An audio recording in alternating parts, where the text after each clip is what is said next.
Votre question, est-ce que j'ai fait un rapport au niveau de la situation en France, au niveau des sauts?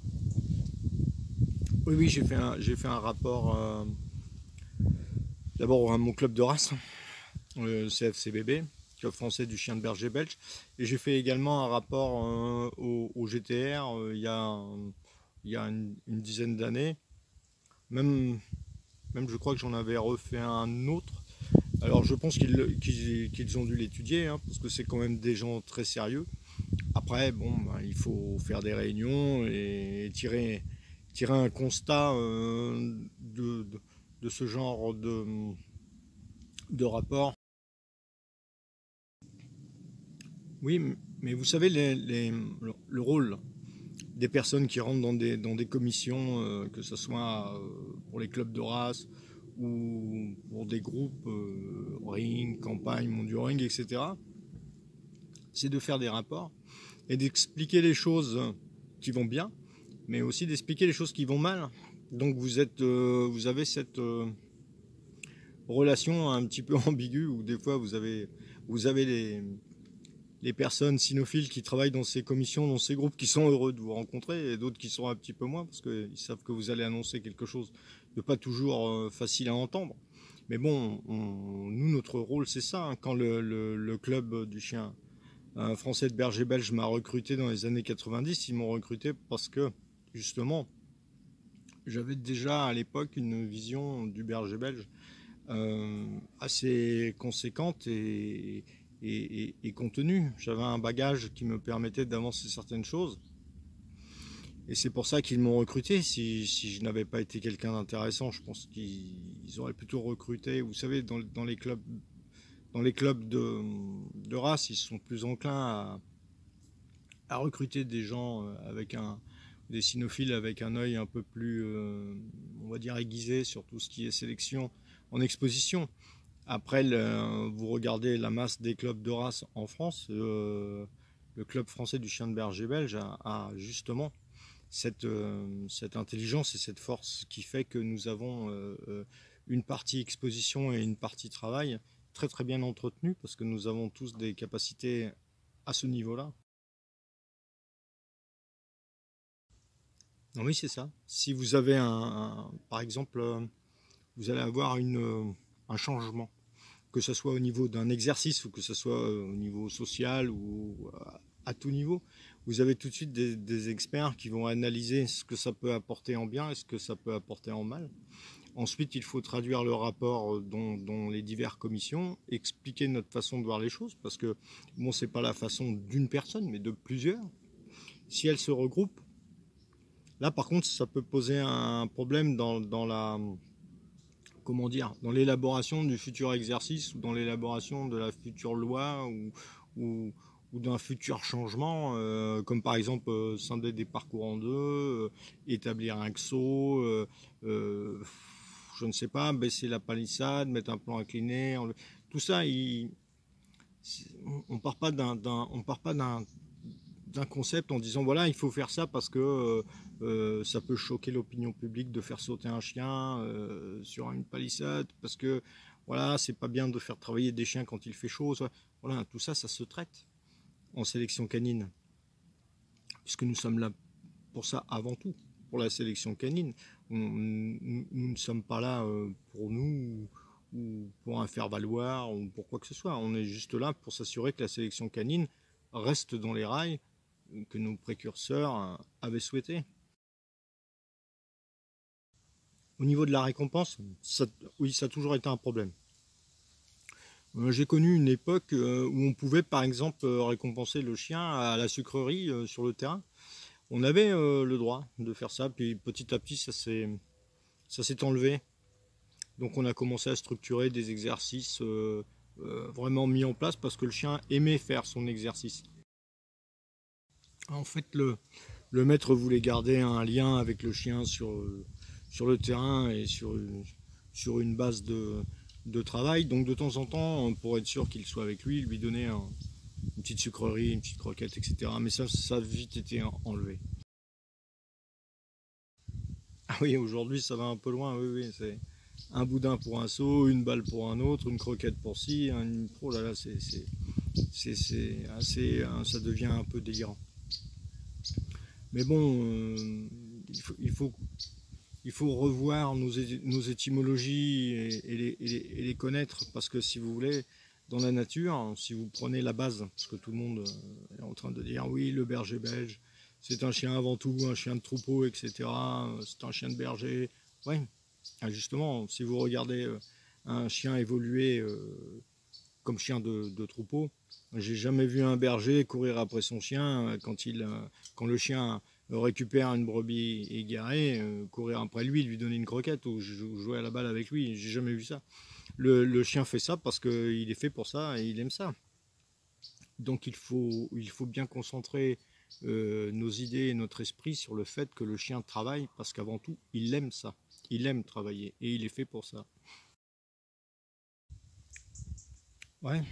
Si votre chien n'est pas capable de travailler sans une récompense, est-ce que c'est vraiment un chien de travail?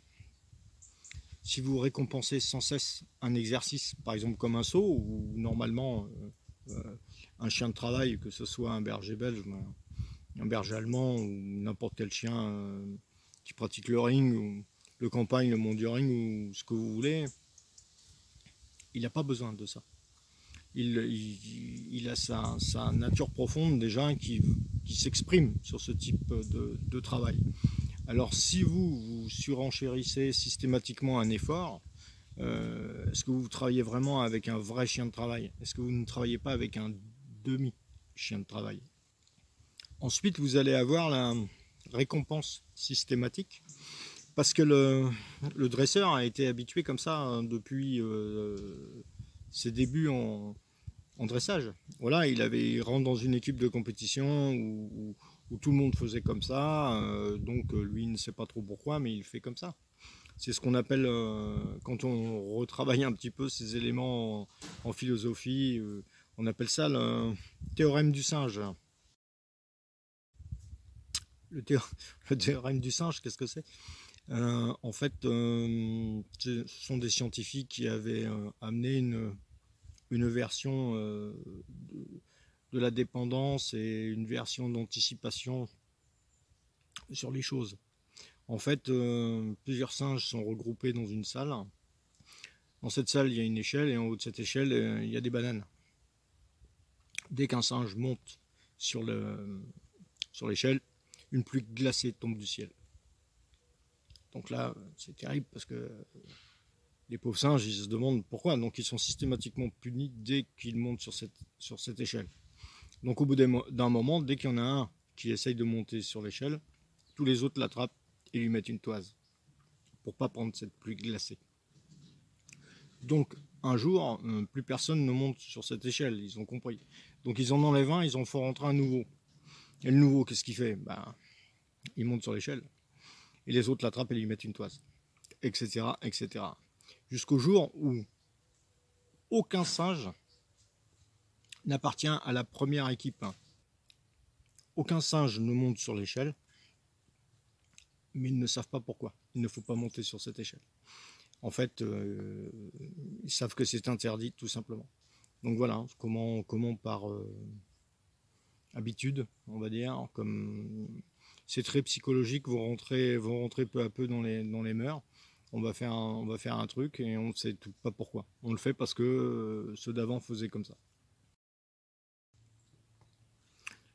Oui, mais en fait, au niveau des sauts, vous avez une chronologie. On ne fait pas n'importe quoi, n'importe comment. Vous avez un âge à respecter déjà pour être certain que le chien peut supporter certaines normes de saut. Donc vous avez un âge pour travailler la performance, mais vous avez surtout une chronologie dans les exercices. Vous allez commencer déjà tout petit. Vous allez faire en sorte que le chien aime sauter. Donc vous allez dans vos promenades, vous allez l'amener à sauter sur quelque chose, à descendre de quelque chose, à le contrôler tout petit. Vous allez amener cet amour progressivement de sauter par-dessus quelque chose, de franchir quelque chose. Voilà, il faut déjà amener cet amour du saut. Et ensuite, vous allez progressivement travailler sur votre terrain le fait que le chien aime vraiment sauter. Donc, comme je vous l'avais expliqué sur une autre vidéo, chez moi, le saut était à mener tout de suite. Dès que le chien avait quelques qualités, il était tout de suite confronté à divers types de sauts, mais que dans la joie. Déclencher l'amour du saut, oh non, mais là, il n'y a pas de secret. Il faut que tout petit, le chien ait son lui. Hein. Et s'il ne l'a pas, il faut le déclencher très très rapidement. Alors si vous avez des lignées de malinois de bon lignage, il n'y a pas de problème. Ensuite, vous avez peut-être des chiens dans des races un peu moins, on va dire, faites pour le ring français. Là, il va falloir déclencher beaucoup. Mais si vous avez, nous, on faisait beaucoup ça sous forme d'excitation. Comme je vous l'ai expliqué, chez moi, j'avais un terrain en longueur. J'avais une petite haie, une haie moyenne, une haie, une grande haie, j'avais une autre haie et mon fossé au fond. On partait tous à la course et on sautait, et à la fin, tac, on lâchait le chien et il sautait le fossé.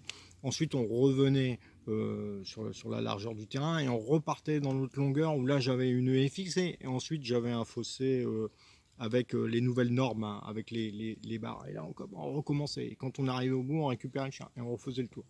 Et on était plusieurs et on tournait beaucoup comme ça. On faisait beaucoup ce genre d'exercice. Alors évidemment, il fallait un peu mouiller la chemise, hein, parce qu'on courait avec le chien, on le faisait sauter en même temps, mais ils étaient vraiment, et ils adoraient cet exercice. C'était une motivation un peu comme une excitation collective, mais c'était une excitation de saut. Donc de temps en temps, quand on avait un jeune chien, un jeune Doberman, un jeune Rottweiler, un jeune Briard, des chiens qui n'étaient pas fatalement faits pour le ring à la base, ils venaient, on les prenait avec nous. Je me rappelle une année, on avait encadré un boxer, comme ça, il adorait sauter. Il sautait très très bien d'ailleurs. Et voilà, donc on arrive à travailler ce genre de choses-là. Parce que quand vous avez un chien et que vous l'amenez sur le saut à un moment donné, et que vous avez un chien qui ne saute pas très bien, ça peut arriver que ce soit lui le problème. Et il se peut que ce soit vous le problème. Parce que vous n'avez pas déclenché comme il faut cet amour du saut dans sa jeunesse. Pour la palissade. À la palissade, on avait d'autres méthodes. Donc nous, la palissade, on travaillait avec des chapeaux de gendarmes. Là. Vous savez, les pointus, là. On travaillait beaucoup avec ça. Et quand le chien avait l'âge requis, on le mettait sur la palissade, donc on le faisait chevaucher sur la palissade, et on faisait grimper le maître. Donc quelqu'un tenait le jeune chien, et le maître passait en courant, et hop, il montait, le maître montait la palissade. Donc on la mettait fatalement à une hauteur faisable pour le maître, on va dire, et il s'arrêtait en haut, et il tapait sur la palissade et il appelait son chien. De telle façon que lui, bon après il y avait le plan incliné, hein, donc il n'y avait pas de problème pour descendre. Le chien, voyant son maître sauter, il l'accompagnait bien volontiers, il le récupérait en haut, parce qu'on avait instauré un système de collier de laisse pour pas que le chien soit en danger, hein, qu'il n'y ait pas de problème d'étranglement, de choses comme ça. Et après, il lui apprenait à descendre tout doucement, le plan incliné, et hop, il le mettait en place sur la position, couché, pas bouger. Donc le chien était contrôlé constamment. Oui, c'est ça. Le dynamisme était accentué sur l'allée et le contrôle sur la descente. Toujours. On a toujours travaillé comme ça. Le dynamisme n'est qu'intéressant sur l'allée. Une fois que le chien se stabilise en haut, il doit être automatiquement stable pour pouvoir descendre et avoir une phase de descente contrôlée, claire et nette, sans aucun problème de blessure pour le chien. Avec ce type d'exercice, le chien était toujours touché dans son esprit quand il était jeune. Si bien que dès qu'on voyait une lassitude, et je vais même aller un petit peu plus loin, dès qu'on pressentait une lassitude sur un saut, on le remettait dans son système de jeunesse. Si bien que lui, il revoyait vraiment les traits de son travail petit ou jeune, hein, parce qu'on travaillait les sauts jeunes. Hop, il repartait. Alors nous, il fallait qu'on remonte la palissade, ça c'était obligé, mais au moins il repartait dans des vraies conditions de jeu, c'est un grand mot, mais dans des vraies conditions d'amour du saut, et sa lassitude partait. Et il revenait comme il était avant, avec de gros espoirs de saut, et on entretenait comme ça les sauts petit à petit. On faisait ça aussi beaucoup sur la haie. Quand on voyait le chien, par exemple, aujourd'hui on a des haies qui sont quand même assez rébarbatives, hein. Il n'y a pas de joie réelle de saut, hein. Il n'y a même plus de performance, donc c'est un peu navrant de voir la haie de ring aujourd'hui quand on l'a connue dans les années 80, donc elle est très simple, elle est même chiante cette haie. Donc là de temps en temps il faut redynamiser. Donc il faut redynamiser sur d'autres types de sauts. Moi je prenais beaucoup, par exemple, une haie qui était sans barre. Ou alors je prenais une haie pleine et je mettais une barre. Ou je mettais une barre au milieu et la clé en haut. Je changeais, je ne mettais jamais visuellement le même type de haie à franchir. Et le chien s'appliquait beaucoup à passer au-dessus parce que justement il n'avait jamais la même haie à franchir.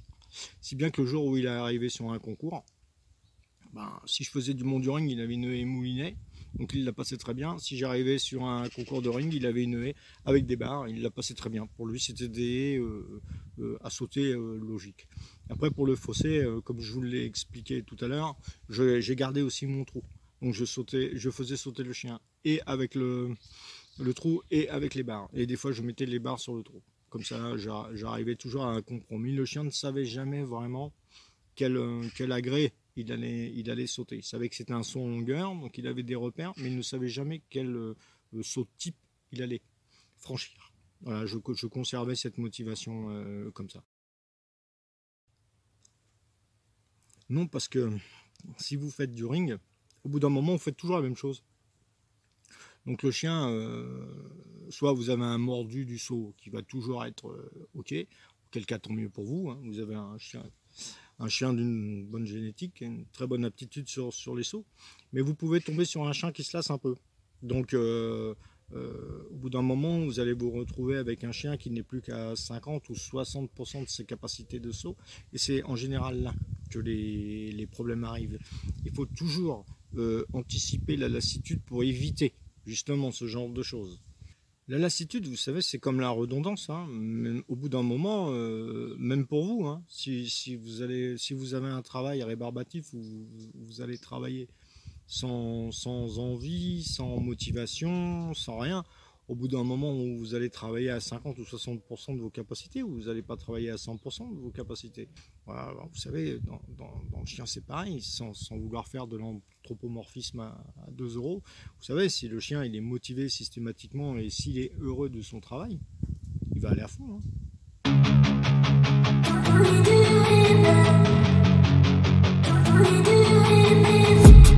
I've been dreaming on in my head like I've seen it. A life worth living is a life with meaning. I'll do what I love till my heart stops beating. I'm feeding this demon. Got a taste, can't erase bitterness in my face. Work a job every day till your dreams fade away. Like a card, never change, play the game that we say. I need a break. I'm staying strong, need to move on to be what I want. I'll keep dreaming on. I'm staying strong, need to move on to be what I want. I'll keep dreaming on.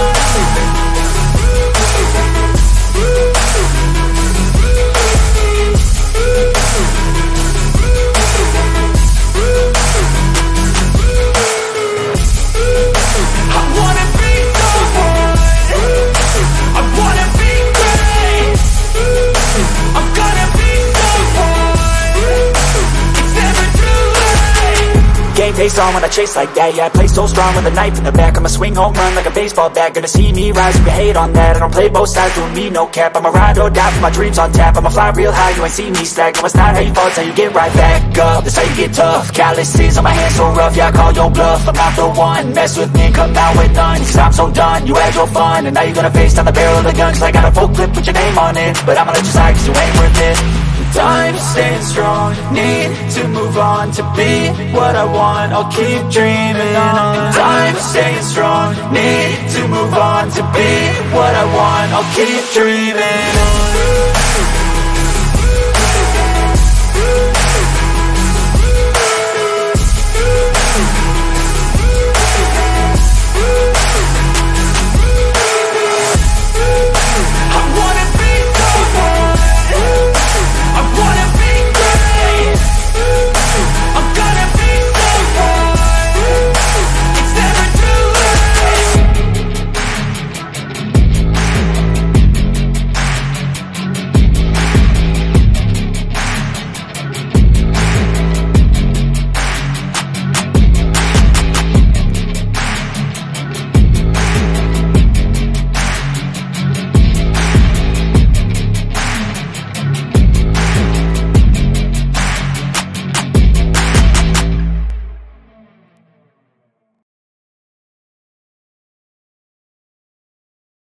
Le chien, lui, il est dès sa naissance fait pour ça. Donc vous avez quand même ce noyau qu'il faut entretenir, parce que ce chien-là va reproduire à son tour. Sans la génétique et la motivation, vous ne pouvez rien faire. Si vous limitez volontairement un saut pour X raisons, qu'est-ce qui va se passer sur le long terme? Est-ce que vous allez pouvoir parler de sélection canine? Eh non. Donc si vous ne parlez plus de sélection canine, votre discipline, elle sert à quoi? Vous allez demander simplement à un chien de réaliser un exercice sans vraiment avoir un objectif final. Ça me paraît bizarre comme théorie, même comme réflexion. Vous allez arriver sous une forme de soumission. Alors le dressage, ce n'est pas ça du tout. Le dressage, ce n'est pas la soumission du chien par l'homme, mais c'est sa compréhension. Donc vous voyez, on est loin du but. En fait, c'est sa lecture en teneur génétique qui compte. Voilà, le but, c'est de faire ressortir les plus grandes qualités de nos meilleurs chiens. Donc là, si vous avez un chien qui travaille sans goût, sans amour du saut, vous ne révélez rien du tout. Si à l'inverse de ça, vous prenez un saut qui, à la base, était complexe, comme le saut de la palissade en ring français, 2,50 m, aller-retour, avec une courette derrière, c'est-à-dire avec un élan bref, ça devenait très très difficile. Si vous limitez ça, et qu'en plus vous prenez un chien moyen, et que ce chien-là, vous allez par exemple soit le récompenser à outrance, soit le punir s'il rate. Vous prenez un malinois de bonne lignée, même si vous ne lui avez pas mis le goût du saut jeune, il va sauter, hein, si vous l'obligez. Ou si vous trouvez une technique, une parade pour le faire sauter. Mais qu'est-ce qui va découler de ça? Il va faire l'exercice et il va le répéter bêtement, sans envie, sans rien. Il va le sauter parce que un chien, que ce soit un berger belge ou un berger allemand ou un bosson, il va passer 1,20 m, il va passer 4 m, 4,50 m en longueur. C'est pas quelque chose de très difficile. Moi, je vous parle même pas de 2,30 m où là, les pagnols bretons de mon père y arrivent.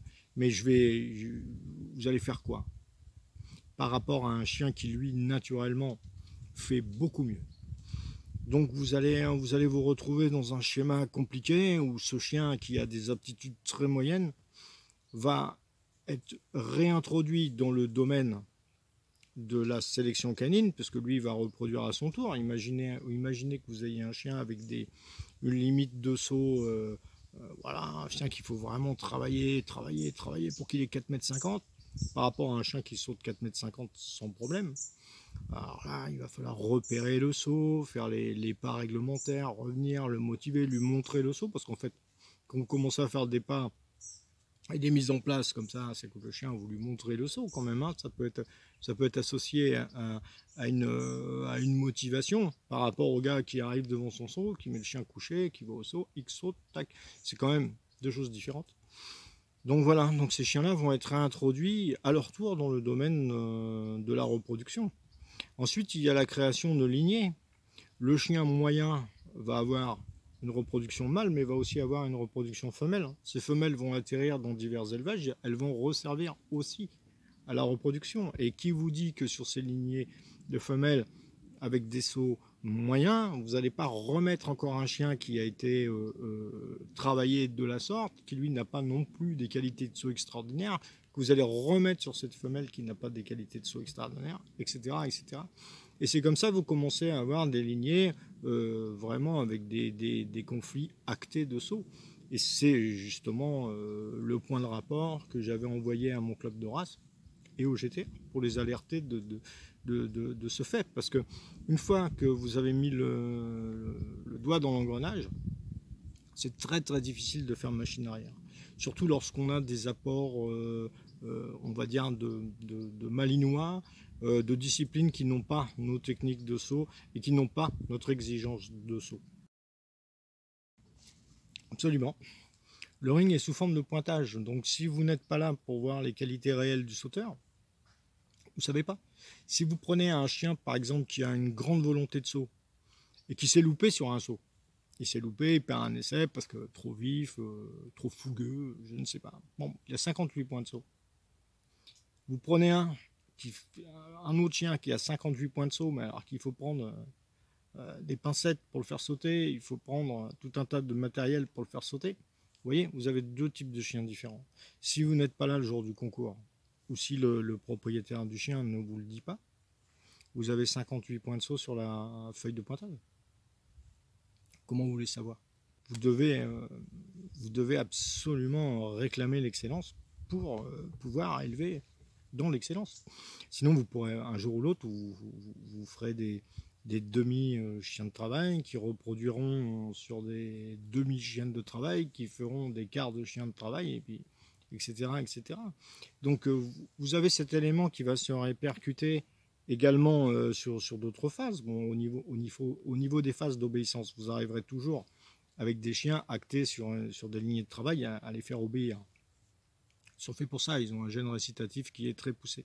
Mais au niveau du mordant, ça sera pareil. Si vous commencez à vraiment comment dire, partir sur un programme qui va nécessiter plus de dressage que de courage, un jour ou l'autre, vous allez tomber sur quelqu'un qui vous dira « vous sélectionnez comment ?»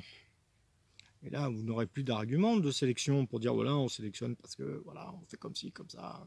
Non, non, le gars vous dira bah, « regardez vos sauts, vos chiens sont l'ombre d'eux-mêmes ». Nous, on a vu les vidéos des années 80, c'était quand même autre chose. Hein. Donc là, vous êtes très en retard par rapport aux sauteurs de ces années-là. Au niveau des exercices de mordant, c'est pareil. Vous avez des chiens qui restent quelque temps devant l'attaque de face, qui sont moins virulents sur la garde d'objets, etc. Enfin bref, les gars, vous trouveront toujours deux, trois éléments pour dire que vous ne sélectionnez pas correctement. Donc si vous perdez votre noyau sélectif, on vous dira, ben voilà, vous n'êtes plus dans une discipline qui est là pour sélectionner des chiens. Donc à quoi ça sert de faire mordre des chiens? Expliquez-moi. À la force des choses, vous allez rentrer dans deux problèmes. Un problème social, où il va vraiment falloir expliquer le pourquoi du comment au niveau de notre sélection. Donc aujourd'hui, on a encore des bases solides de sélection avec des sauts, mais il ne faut surtout pas aller en dessous. C'est comme dans le mordant, il faut faire très très attention. Comme je vous l'ai dit plusieurs fois, moi l'histoire du chien qui ne va pas droit sur l'homme d'attaque, sur l'attaque de face, qui s'esquive, ce genre de choses, moi ça me fait très très peur, parce que un jour ou l'autre, on va se retrouver avec une problématique sur les retours d'esquive ou ce genre de choses-là. Et puis ce qu'il faut bien comprendre aussi, c'est que si vous n'arrivez pas à amener un point de sélection type avec un explicatif vraiment appliqué derrière, vous trouverez toujours quelqu'un qui va vous dire bah, écoutez, votre ring français, nous on ne trouve pas qu'il est plus sélectif que le Mondial Ring. Enfin, le RCI ici, ils diront toujours qu'il est plus sélectif que le RCI parce qu'il y a un noyau d'exercice qui est plus large. Mais encore que nous, en ring français, on ne fait pas de pistage. Hein, vous savez, en RCI, le pistage, ça compte beaucoup. Le flair du chien, c'est quelque chose de très fort. Hein. Il ne faut surtout jamais enlever notre foot de terrain et le rapport à l'insu. Hein, parce que ça peut nous sauver la mise. Donc il faut faire très attention à ça. Donc voilà, vous serez toujours dans une phase polémique pour définir exactement les tenants et les aboutissants de notre sélection canine, pour arriver au bout des choses. Et puis vous allez rencontrer un autre problème, c'est alors là qui est plus interne au ring. Est-ce que vous allez trouver des spectateurs, des passionnés qui vont faire 800 km, qui vont faire un plein d'essence, qui vont prendre une chambre d'hôtel, qui vont faire tout ça pour aller voir des chiens avec des mises en place où il faut prendre des codes, des normes, une palissade en 3 fois, et j'en passe et des meilleurs. Voilà, donc vous avez ces deux problèmes-là où il va falloir faire très très attention, parce que petit à petit, vous allez vous retrouver avec un ring français qui va s'amenuiser, et vous n'aurez qu'un noyau de personnes qui pratiquent la discipline et qui va se renfermer sur elle-même. On a déjà vu le cas dans d'autres disciplines, hein, comme le campagne par exemple. Pour aujourd'hui, Bah écoutez, on verra bien, mais à mon avis, il faut absolument remettre le côté spectaculaire qu'avait le ring d'antan. Après, on verra bien. Là, on a encore quelques passages importants à voir, hein, comme la finale de ring ou le challenge François Vazel. Et on va bien voir où on en est après ça. Et puis, il faudra surtout tirer un constat de ce genre de choses. Vous savez, j'ai toujours travaillé comme ça. J'allais dans les finales, je faisais le plus de sélectif possible. Je prenais les feuilles de pointage. J'avais beaucoup d'amis qui avaient la gentillesse de me les photos avec l'appareil photo, de me les photographier, de me les envoyer. Donc je faisais des rapports sur les qualités de saut pour savoir où on était à peu près, faire une balance entre 55, 56, 58 points de saut, un peu moins. Je regardais les chiens, je regardais les lignées. Bon, les races, évidemment, dans les sélectifs, on n'est pas trop bousculé avec les races. On a surtout des bergers belges, quelques bergers allemands, et de temps en temps, on a la joie de voir un berger hollandais, un berger de Beauce. Voilà, c'est super quand on a l'opportunité d'en avoir. Et voilà, je tirais un bilan. Je disais, voilà, dans les sélectifs, on est à peu près à tant de points de saut. Ensuite, je faisais ce bilan avec un rapport de la finale, parce que la finale, on a quand même les 30 meilleurs chiens, hein, donc 30 meilleurs chiens, c'est quand même important de savoir en aptitude ce qu'ils valent. Et je comparais ça au challenge François Vazel, puisque bien souvent, le challenge François Vazel, il est acté comme le retour de la finale de ring. Je faisais un bilan de tout ça, et une fois que j'avais fait un bilan, je regardais à peu près au niveau température, à combien on était en barème de saut. Voilà, c'est toujours comme ça que j'ai fait pendant de longues années. Et au moins, j'arrivais à avoir une lecture. Dès que je voyais qu'on tapait en dessous de 55-54, oula, je disais attention, il y a une régression. J'ai même vu en dessous. Donc là, il faut quand même faire très très attention parce que quand on commence à taper, on a des chiens, parce que les sélectifs, c'est quand même l'élite du ring 3, et la finale, bah, c'est la consécration. Là, on a quand même les meilleurs chiens de France. Donc là, on a une vraie lecture de la capacité d'aptitude de saut du chien. Voilà comment je faisais à l'époque.